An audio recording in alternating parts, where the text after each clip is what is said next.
Hi friends, welcome to my Nithyariththi channel. இன்றைக்கான சமையலுடைய பதிவில் நம்ம என்ன சமைக்க போகிறோம் அப்படின்றத பார்த்துடலாம். இன்றைக்கி நம்ம என்ன சமைக்க போகிறோம் அப்படின்னு பார்த்தீங்கன்னாக்கா, இட்லி தோசைக்கு நம்ம சாம்பார் செய்ய போகிறோம். சாம்பார் எப்படி செய்யலாம் அப்படின்றத பார்த்துடலாம். இந்த மாதிரி ஒரு டைம் ட்ரை பண்ணி பாருங்கள், டேஸ்ட் வேறு லெவலாக இருக்கும். அதுக்கு நான் பருப்பு ஒரு டம்ளர் எடுத்துருக்கேன் பாருங்கள். பருப்பில் மஞ்சத்தூள், பெருங்காயப்பொடி எல்லாமே போட்டு வச்சாச்சு.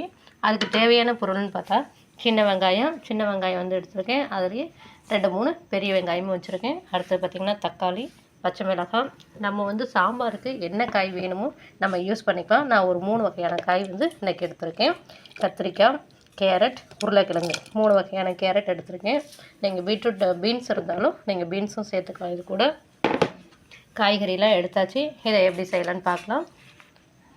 தக்காளியையும் இது கூடயே குக்கர் கூடயே போட்டுற வேண்டியதான். அடுத்தது நம்ம அரிஞ்சு வச்சுருக்கிற பச்சை மிளகாயும் போட்டுடலாம். அடுத்தது பார்த்திங்கன்னா சின்ன வெங்காயத்தை நம்ம அப்படியே முழுசாகவே போட்டுடலாம். பெரிய வெங்காயத்தை மட்டும் ஒரு 2-3 நம்ம கட் பண்ணி போட்டுடலாம். இதெல்லாம் போட்டாச்சு. இப்போ பெரிய வெங்காயத்தை ஒரு 2 நம்ம கட் பண்ணி போட்டுக்கலாம். பெரிய வெங்காயத்தையும் நம்ம 2-3 கட் பண்ணிட்டோம். இப்போ இது எல்லாத்தையும் நம்ம குக்கரில் போட்டுடலாம். இப்போது நம்ம சாம்பாருக்கு தேவையான அளவு நம்ம உப்பை போட்டுக்கலாம். இன்னும் கொஞ்சம் தண்ணி ஊற்றிக்கலாம். ஏன்னா காயும் பருப்பும் ஒன்றா இருக்குது. வெந்தது அப்படின்னாக்கா ரொம்ப தடன்னு வந்துடும். அதனால் இன்னும் கொஞ்சம் நம்ம தண்ணியை ஊற்றி குக்கரில் மூடியை போட்டு ஒரு 3 விசில் வர வரைக்கும் நம்ம வேக வச்சு நம்ம எடுத்து வச்சுக்கலாம். உங்களுக்கு தேவைப்பட்டால் நீங்கள் சாம்பார் பொடியும் போட்டுக்குங்க. அப்படி இல்லை அப்படின்னா பச்சை மிளகாயே போதுமானது. பச்சை மிளகாய் காட்டம் போதும் அப்படின்னா நீங்கள் இப்படியே போட்டுங்க. இல்லை இன்னும் கொஞ்சம் டேஸ்ட் வேணும், காட்ட வேணும் அப்படின்னா சாம்பார் பொடி கொஞ்சம் போட்டுக்கோங்க. இன்னும் டேஸ்ட்டு நல்லாயிருக்கும். நான் கொஞ்சம் சாம்பார் பொடியும் போட போகிறேன். வாங்க இப்போ எப்படி செய்யலான்னு பார்த்துடலாம். சாம்பார் பொடி கொஞ்சமாக போட்டுக்கலாம். அவ்வளோதான், போதும். சாம்பார் பொடியும் போட்டாச்சு. அடுத்தது நம்ம அரிஞ்சு வச்சுருக்கிற காய்களையும் இதோட போட்டுக்கலாம்.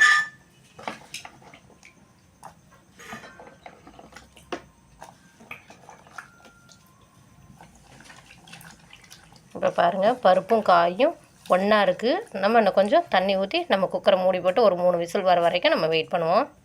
இப்போ நம்ம சாம்பாருக்கு தேவையான அளவு உப்பு போட்டுக்கலாம். தேவையான அளவு நம்ம தண்ணி ஊற்றிக்கலாம்.